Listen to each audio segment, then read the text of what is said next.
Hello दोस्तों, मैं श्वेता परमार एक बार फिर आप सभी के सामने हाजिर हूँ प्रभात एग्जाम के यूट्यूब चैनल पर और आप सभी का स्वागत करती हूँ एक और आईएएस सक्सेस स्टोरी को लेकर। लेकिन इस सक्सेस स्टोरी को साझा करने से पहले मैं आपसे सिर्फ इतना कहना चाहूंगी कि नीचे आ रहे बेल आइकन को प्लीज प्रेस कर दीजिएगा ताकि आपको नोटिफिकेशंस मिलते रहे और हमारे चैनल को सब्सक्राइब तो आपने कर ही लिया हो। तो चलिए आगे बढ़ते हैं आज की सक्सेस स्टोरी को लेकर। जब भी कोई युवा आईएएस और आईपीएस जैसी परीक्षा में सिलेक्ट होता है तो उसकी कामयाबी की चर्चा हर जगह होती है। हर कोई यह जानना चाहता है कि आखिर इन युवाओं ने देश की सबसे कठिन परीक्षा को क्रैक कैसे कर लिया, उनकी क्या रणनीति थी और उन्होंने किस तरीके से पढ़ाई करी।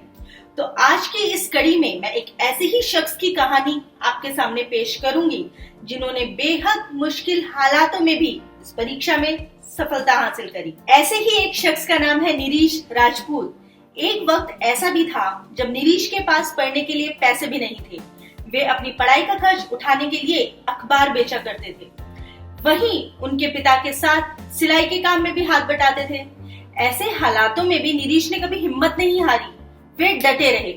इसका नतीजा ये है कि आज वे एक आईएएस ऑफिसर हैं।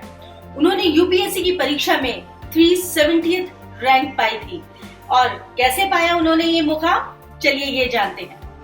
मध्य प्रदेश के भिंड जिले से ताल्लुक रखने वाले निरीश अपने पिता के साथ कपड़ों की सिलाई का काम करते थे। महज 15 बाई 40 फुट के छोटे से मकान में निरीश अपने 3 भाई बहनों और माता पिता के साथ रहते थे। वो बचपन से ही पढ़ाई में काफी होशियार थे। निरीश की पढ़ाई सरकारी स्कूल में ही हुई थी, लेकिन फिर भी उन्हें जो करना था उन्होंने वो कर दिखाया था। फीस जुटाने के लिए वे अखबार भी बेचा करते थे। निरीश पढ़ाई में काफी अच्छे थे, लेकिन क्योंकि उनकी घर की आर्थिक स्थिति अच्छी नहीं थी, इस वजह से वो ये काम करते थे ताकि फीस भरने का संकट सामने ना आए। पिता के साथ सिलाई का काम करते थे, वो अलग। पढ़ाई और जॉब दोनों के साथ साथ ही निरीश ने 10वीं में 72% अंक हासिल किए थे और इसके बाद आगे की पढ़ाई के लिए वो ग्वालियर चले गए थे। यहाँ पर उन्होंने सरकारी कॉलेज से बीएससी और एमएससी दोनों में पहला स्थान प्राप्त किया था। यहाँ वो पढ़ाई के साथ साथ पार्ट टाइम जॉब भी करते थे। उन्होंने जब यूपीएससी की तैयारी करनी शुरू की थी तो उसी दौरान उनके साथ कुछ ऐसा हुआ था जिससे निरीश थोड़े से परेशान हो गए थे, लेकिन फिर भी उन्होंने हिम्मत नहीं हारी थी।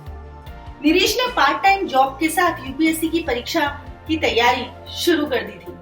दरअसल निरीश के एक दोस्त ने उत्तराखंड में नया कोचिंग इंस्टीट्यूट खोला था और निरीश को यहाँ पढ़ने का ऑफर भी दिया था, इस वादे के साथ कि इंस्टीट्यूट की अच्छी शुरुआत हो जाने पर वह निरीश को सिविल सर्विसेज की तैयारी के लिए स्टडी मटेरियल उपलब्ध कराएंगे।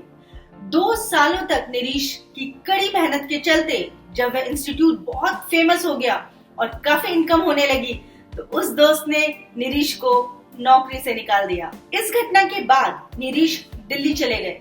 दिल्ली में उनका एक दोस्त बना जो खुद भी आईएएस की तैयारी ही कर रहा था। निरीश उसके साथ रहकर पढ़ाई करने लगे थे। वो दिन भर लगभग 18 घंटे पढ़ाई करते थे दोस्तों। जॉब छूटने के बाद उनके पास पैसे नहीं थे, इसलिए वो दोस्त से नोट्स उधार मांगकर पढ़ाई करते थे। निरीश बताते हैं कि उन्होंने कभी किसी कोचिंग इंस्टीट्यूट का सहारा नहीं लिया था, बल्कि दोस्त के ही नोट्स और किताबों से ही उन्होंने अपनी तैयारी जारी रखी थी और आखिरकार उनकी मेहनत रंग ले आई थी और उन्हें 370वां स्थान भी हासिल हो गया था। तो वो सभी उम्मीदवारों को ये कहना चाहते हैं कि कभी भी ये मत सोचिए कि आपके हालात अच्छे नहीं हैं या आपके पास वक्त नहीं है या आपके पास सुविधाएं नहीं है तो आप पढ़ाई नहीं कर पाएंगे। कभी भी ये मत सोचिए कि अगर आप कोचिंग इंस्टीट्यूट नहीं जा पाए तो आप पढ़ाई नहीं कर पाएंगे। और कभी भी ये मत सोचिए कि आप दूसरों का सहारा लेकर पढ़ाई कर आगे बढ़ पाएंगे या वो आपकी मदद करेगा, क्योंकि आपकी मदद सिर्फ आप खुद कर सकते हैं। तो अपने आप पर भरोसा रखिए, अपने आप तैयारी कीजिए, अपने आप स्ट्रेटेजी बनाइए, प्लानिंग कीजिए और जुट जाइए। अगर आप 10 घंटे में नहीं पढ़ सकते तो उन्हें 14 कीजिए, 18 कीजिए, लेकिन आप ही हैं जो कर सकते हैं। और अगर आप वाकई चाहते हैं कि आप सफलता पाए तो आप जरूर जरूर जरूर सफल होंगे। जैसे निरीश हुए थे। तो ये थी निरीश राजपूत की कहानी, जिन्होंने 370वीं रैंक हासिल करके आखिरकार अखबार बेचने से लेकर आईएएस तक का सफर हासिल किया। तो आप भी कर ही पाएंगे। तो लग जाइए तैयारी में, कीजिए तैयारी, क्या पता अगला नंबर आपका ही हो। तो ऐसी ही और सक्सेस स्टोरीज को लेकर मैं आपके साथ फिर हाजिर होंगी यही प्रभात एग्जाम के यूट्यूब चैनल पर। लेकिन प्लीज ये नीचे बेल आइकन को प्रेस कर दीजिएगा ताकि आपको नोटिफिकेशंस मिलते रहे, और हमारे चैनल को सब्सक्राइब भी रखिएगा। धन्यवाद।